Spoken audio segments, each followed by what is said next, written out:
Welcome to the Obesity Medicine Podcast with your host, Dr. Rentea, board certified in internal medicine and obesity medicine. Here, we talk about a path to metabolic health, and we have real conversations about chronic weight management and living a full life. Just a reminder, I am a physician, but I'm not your physician. So everything that's on this podcast is for informational purposes, but please go talk to your doctor about what's right for you. There is no medical advice being given on this podcast. Welcome back to another episode of the podcast. I'm so excited to be with you all. How is everybody doing? I am in a phase where I have been increasing my movement. I'm doing a lot more strength training, and I had this magical moment the other day where instead of doing a modified move, so I'll do a lot of modified planks or modified push-ups, things like that within the strength program that I'm doing. And the other day it just occurred to me, why don't I just try to do this normally, with having the hands extended.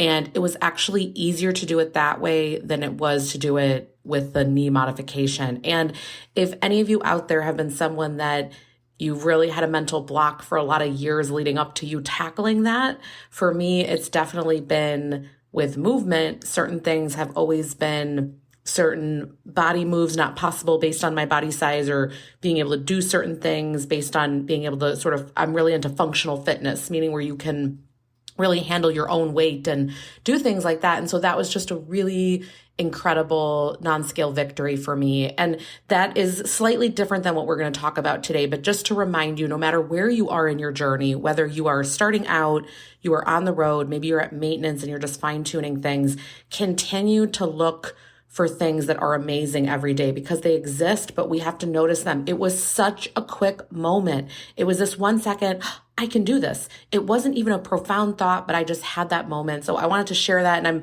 wondering if you can sit here and think to yourself today, was there a moment today, something that was amazing that you can just kind of hold on to that a little bit. So today I wanted to just very briefly talk about finding an obesity medicine physician. So a lot of people don't know, and probably this is not those of you that are listening to this podcast, but obesity medicine is actually an entire specialty. And the reason that this is, it's because weight management, helping someone to manage their metabolic health, to potentially bring down their weight set point, it is extremely complex. We used to think that it was just, decrease your calories and move more. And we've just come to learn that there were plenty of people that would do all of that. And the hunger that would come with losing weight and the obstacles that were just much higher than you would expect. And most people would gain all that weight back plus more. And so this field of really helping with how can we strategically help with health in a way that's actually sustainable, where things get better and we're not actually causing more harm, it's actually very complex. And so one of the things, if you are struggling with the physician that you're working with, where you feel like they're giving you actually very little guidance, they maybe don't really understand the anti-obesity medications. I can't tell you how common it is that someone will join me where they actually have coverage for a med, they've been on the medication, but they're noticing that their physician has, maybe the primary care doctor has actually told them, has straight up said to them, I can prescribe this, but I don't have any of the other supports for you. So they're not getting much help with nutrition, with mindset, with exercise. They just have no direction on any of it, very little accountability. And for some people, it really matters that they can get that accountability from their physician. So I wanted to talk today about looking at different options to be able to find an obesity medicine physician that you might have not thought of. And we're going to make this a little bit more of an informal podcast, because of course I could go, through all these different companies. I don't think that's helpful. I think that opening you up to what you should be looking for, or what you should look out for as a red flag, that those things might be helpful. Now, the first thing I want to say before we even get into where to look and what to do, it's that most people are not going to get all of their help from one person. It is extremely rare, the type of clinic setup that I have that has so many different arms to it, where there's support in a lot of different areas. And even in my program, I am not, for example, I do not 100% have a fitness program. I love who I suggest that people work with, and I have the ability to kind of say where someone's at and what I'd like them to do and kind of help them on the arc. I know the science behind all the things, but as far as execution in a gym or with an actual program, that I'm going to tell you where to look for. And so know that it is not at all a failure if you are working with a physician, a clinic, something like that, and you find that, okay, I get this help with the medication, but then I feel like I need more help with nutrition or exercise, or I just want to be in community with other people that are doing this so I don't feel so darn alone. There's nothing wrong with that. In fact, that's actually very normal. So I just wanted to start with that most physicians, I do not find many physicians like me that themselves have lost weight. Actually, many doctors in this space do not have a weight challenge, and that's not a problem. So not everybody needs to have struggled with weight for them to be a good physician in this space. Now, if someone has, I find that often they have a little bit of a different approach because they have some lived experience. And that's what I say with me, right? It's like, I just have this knowing. It's like kind of with Play-Doh, right? Like you've actually played with it. I'm actually trying to make these high protein recipes, and I'm very conscious in trying to do these things. And it might be a little bit different, the energy coming across from that person for someone that hasn't. But of course, we can't hold that against a physician if they haven't struggled with their weight, right? Not all physicians are going to struggle with all problems. And that's why we have evidence-based medicine, so that we can really be following those recommendations. When you are looking for a physician, I think one of the first things that you need to decide is, what are you actually looking for? Some of you might be more limited because you might be in really rural areas where there are not big clinics set up, or you just don't have the population that supports certain things. One of the first questions, though, taking that out of the equation that you need to think about is, do I want to see someone in person or virtually? Now, there are several areas in medicine where, and obviously I'm biased because my clinic is a virtual telehealth clinic, but I want to explain to you why the option was 100% available to do in person as well, and why I decided to keep it virtual. So a lot of the time, some people just really want to sit across from someone, and there is nothing wrong with that. You are going to be limited by geography and who is physically around you, but that is 100% an option. The other option, though, and it is just as great because we have so many health extenders that we can use, that you can use at home to make telehealth work. For example, body composition scales, measurements. There's so many things we can do, and there's so many different ways to track stuff, that a lot of the time, to me, for example, it makes no difference whether I'm going to see you in a virtual visit or whether I'm going to see you in person. And in fact, I've done both of these throughout my career. And what I actually found was that when I was seeing people in person, the no-show rate was a lot higher because people needed to physically cancel a lot of their day to get there. Even if someone lived close to the clinic, they would need to take time off of work. And then because I was seeing more people in clinic, I didn't have as much time blocked to actually be able to get back to people. Then the time to get back to people was longer. And so what I found was it was a really clunky experience. It was also, they were not able to see me monthly. And so it would be this experience where they would get started on a medication unless there was like a law, like for example, with phentermine, where you had to see them again the next month, or there was some type of a requirement where you felt like you needed to physically lay eyes on them, listen to their heart again, things like that. After that, you might see them every 3 or 4 months. And what I would find is that a lot of things had happened in between, and I had no idea. I had no chance to intervene. I had no sort of little mini opportunities to kind of re-give them some hope and motivation and focus them and have accountability. A lot of my patients say that they just frankly love the accountability that they get to talk to me every month, right? So first, I want you to think about, if you are someone that physically wants to talk to someone in person, then that's going to be a very local search to you, right? It's going to be by city. It's going to be, a lot of the times I find a good way to find that is going to be to ask in these sort of neighborhood social groups. Like for example, on Facebook, if you are part of a community group that is maybe I'll give you an example, like our association where we lived in Indiana, there was a Facebook group that they had just for us. So you kind of know what's going on in the neighborhood. And that's a place where people might say, hey, what primary care doctor do you guys like to see? And then everyone would kind of weigh in. I remember getting so many referrals from that when I was in primary care, because someone would say, yeah, I asked on a neighborhood board and your name came up a bunch of times. And obviously obviously, like, people are geographically siloed where they're living. And so then if they're seeing that name pop up a bunch, you're going to know. So if you're keeping it local, I would be looking on Google is obviously a powerful search engine. And then I would be looking for recommendations from family, friends, and in those type of networking groups. I'm sure that Reddit, things like that, these are the times you actually want to get in the weeds with these things, because you want to know what people's experience is. It's really hard to just read a website and know what's going on. I don't know that I have ever had a patient that just found my website and then became my patient. They all either heard me on TikTok, heard me on a podcast, a friend or a family referred them, another patient referred them.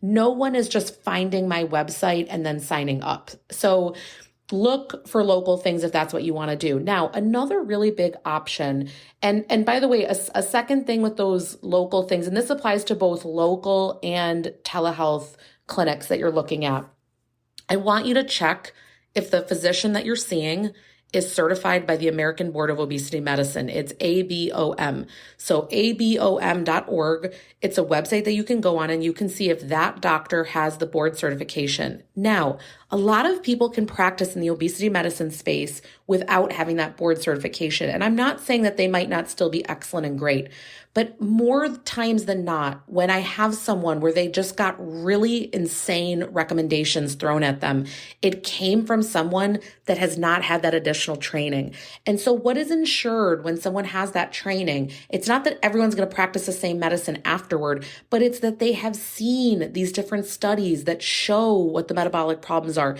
that show what the actual evidence-based results are, not just thoughts in their mind from a patient or two that they've treated where they say, everyone's going to intermittent fast or everyone's going to do this or that. Whenever someone has a very dogmatic practice, it's a problem because we are all individual. And so a lot of the time when someone has been through this board certification, they have the additional training to understand that. And I will also tell you that they know a lot more things to look out for.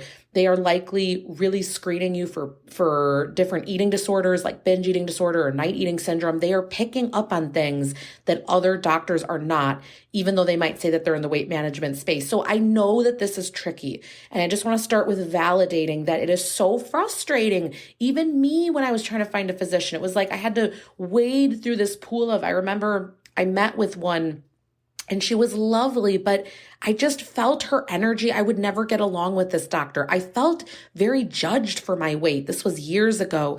And the way in which she talked about it, even though she was certified with the American Board of Obesity Medicine, I just felt like this person I will not get along with. And that's okay, because remember, this is an area that's ultimately very intimate, what you're talking about. A lot of people are very sensitive to this. You've been judged your whole life based on your weight and what you're eating and what you're doing. And now you're going to work with someone on it. And if you feel triggered by them, it's not going to work. Okay, so you can look on abom.org. You can see if the physician that you're contemplating seeing is certified by them. The one thing I always say when I talk about that website is that there are a lot of different specialists that are certified on there. So for example, a gynecologist can do it, a surgeon can do it. And you want all these different specialties because we're all interacting with the same patient. But just because they're on that website doesn't mean that they have a clinic exclusively for weight management. They might have just done it as an extra just so that they can understand their patients better. In medicine, we're always continually doing what are called CME, continuing medical education. And so a lot of us, it will just be something that we'll spend a year learning a lot more about this because we want to help people more in this direction, but we don't set out to make a weight clinic. And I think the last time I looked, gosh, I hope I'm remembering these numbers right. I think there's only like 8,000 board certified with the American Board of Obesity Medicine, and that's between US and Canada. And so every year, I think it grows by 1,000 or two more, but you can see that no wonder it's really hard to find a specialist. Okay, so that we kind of hammered to death the in-person experience. The other thing I want to go through are these telehealth options. And so there are many different options. So I'm going to start with something like my clinic because then I want to kind of contrast how it's different to other experiences. And I'm sure that there are even more setups compared to what I'm really familiar with hearing about because it's really endless. This is an area of medicine where it can be done in different ways. So in my clinic, for example, I am a solo practitioner. So meaning you are seeing me. It's not like, okay, you're getting bounced around between different physicians or I lead the main groups, but then you're seeing someone else. So right now I am the doctor that you see. And then you can come to a monthly group nutrition call that we do. You can meet with the dietitian on your own if you want. We have in there workshops that we do. There are question and answer sessions. There is a video series. There's a planner. There's a lot of support that goes into you talking to me monthly. There's a lot of additional education because I really think that we've gotten a lot of this information wrong over time. We've really just thought about the scale going down in general, but we've not really thought about what the body composition is and how you can best manage your blood sugar and just kind of how to bring this all together in a way that's not overwhelming. And a lot of my patients, this is really what I consider one of my areas of expertise. It's someone that's really struggled a long time with their weight. Maybe there's emotional eating brought into it. And so it's not just as simple as they got a med and they're losing 100 pounds. Maybe they've done that, but they're actually still struggling with different things. So a lot of my patients will have had bariatric surgery in the past. A lot of them might have complicating things like depression or ADHD. So there are things that are getting in the way of them being able to really manage this easily. And so with us, it's really kind of visit to visit, figuring out what can we keep adjusting so they can keep going. So with a clinic like mine, it's really a highly personalized touch. What I mean by that is you're meeting with me monthly and you've heard all these resources. There's a lot going on, right? That's a very high touch clinic. Now, there are other clinics where you can still maybe even have a board certified physician that takes care of you. Some of these bigger telehealth clinics. A lot of these are also a monthly charge to join. With a lot of these, what you need to look out for is that you might not actually either ever or rarely be meeting with a doctor. So for example, you might initially do a video visit. Now, many of them, you don't ever even talk to someone. And that to me is a little scary because you can be filling out all these forms and doing things, but I don't know that everyone knows how to fill those forms out correctly. And so it scares me to think that you filled out a form and suddenly there's a prescription at the pharmacy, because I feel like stuff always comes out when I have a visit with someone, but some of them will be entirely written based. Some of them will be that you have a video visit very rarely. So I've heard of some of them where you might come in and have a video visit, but then you never again have one. Some of them require video visits more often so that the doctor can actually make sure to still be following up with you and seeing if there's kind of anything to catch along the road. And so you need to look at what are they actually offering? How often am I actually going to talk to this doctor? So with a lot of these services, it's basically a monthly charge and the doctor's refilling a medication, but there's really not much communication. And so you need to look at what this clinic is offering, whatever telehealth service it is. What am I actually getting for this? And so those are sort of more monthly ones. And then there are clinics that are telehealth that take insurance, where you just pay for the visits, but there's not as much other support in between. So all of them offer different things. When you're in the midst of this, it gets really confusing because there's different charges and they're all offering different things and stuff like that. So here's the reality. You have got to do your research, because I have had patients come to me from all of these different services. And the reality is, some of them are great and some of them not so much. And there's different reasons why people would come over to me. Maybe some of them, they just couldn't hear back from the provider. I remember one, I'm not going to say what the company name was. It's one that since hasn't done so well, but they, I guess for months, had not done the prior authorization. And I wondered whether they were kind of stringing the patients along, because it was, I want to say like a 6-month period where they were still quote unquote figuring out the prior authorization.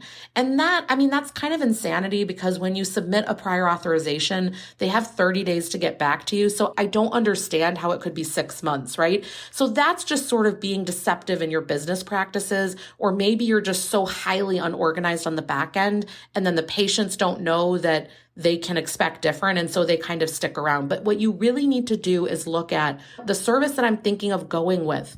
What are they actually offering me? And try to compare a few of these and see, does it meet my needs? One thing I really want you to look at is to think to yourself, what do I need? Maybe you're someone that you actually don't ever want to talk to the doctor. You just want the prescription and this sort of like peripheral care. Maybe that's enough for you. I think there are people out there like that. And then there are people that know I do better when I have accountability and when I check in. I know for me personally, I do so much better when I know what appointments are coming up and I have this accountability. And it's not that day to day I'm not still doing doing a lot, but it's like, I get this feedback. I get this input. I'm someone also who, for myself, does a lot of coaching, meaning I have a coach, right? And so you can be doing all the things in the world, but it helps to get this outside perspective to be able to change what you're doing. So look into these different clinics. And when I say also what they offer, for example, a lot of the telehealth ones, it's a monthly charge. But then, for example, with my clinic, once you've gotten to maintenance or you feel like you don't need as much help, then it just turns into you just having visits when you need it. So looking at, is there a succession plan within that clinic? Is it something where I move toward where it ends up being sort of quote unquote like a regular clinic would be, or am I always going to have to pay that price? And so that's something to really keep in mind, that what does it look like long term? And there's nothing wrong with continuing to pay a monthly amount, but you might be someone where you want to kind of quote unquote graduate at some point, but still have the help there if you want to come back to it, right? So I'll give you an example. Within my clinic, I had this vision where I thought, what I see is that people need, and it's had proof of concept at this point, people need a lot of help when they first come in. And we're just going over all the things all the time. And there's a lot. And then what ends up happening is, this is usually, again, if someone's like brand new, it's usually like 9 to 12 months in, they usually don't need as many services. But let's say that you already were on a med and things like that. You come in within however many months, you don't need all the help. You're not needing the dietitian all the time. You're not needing to talk to me all the time. You're good. You've got your faculties about you. So then you can kind of go to a version. And if the medications are not being titrated all the time, it's always a high risk time when you're moving up the dose on things. But once you've been on it a while and you're good and maybe you're at maintenance, then maybe you want to be able to drop down to something where you just see the person every 3 months, 4 months, 6 months, whatever interval that physician thinks is appropriate. And so just know that you can find clinics like that. The other option that I want to throw out there, this is the third thing. So we've talked about in-person, exclusively weight management clinics, telehealth options. And then the one that I want to throw in as well, and this is an in-person option, but many of them are virtual as well, as long as you're within the state they're licensed in, would be a direct primary care clinic. I am a really big fan of direct primary care. This is a membership-based model where you are paying the primary care physician monthly and you have a much closer relationship with the doctor, and you can contact them when things are going on, and their panels are smaller because they're not needing to deal with insurance. And the reason that I bring this up is that many of them are also American Board of Obesity Medicine board certified.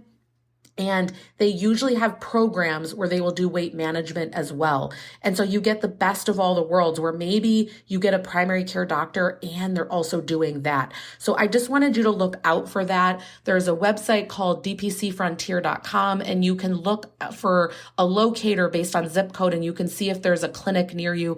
A lot of them will do, for example, what my clinic does, a meet and greet where you can just talk to the doctor for a few minutes just to see, do I like their energy? That's the only other word I can say. I mean, you need to like who you're working with. At least that's what I found, is that if you don't like the physician, you don't want to listen to what they're saying and you don't want to do anything. So that is another option to think about, a direct primary care doctor, where not only can they take care of your primary care needs, and often I find with weight management, people are so stigmatized and they get such biased care that they stop wanting to engage with the healthcare system. Often when they're coming into my clinic, they will have rheumatologic conditions that haven't been diagnosed and other things because they just haven't been getting the correct amount of primary care.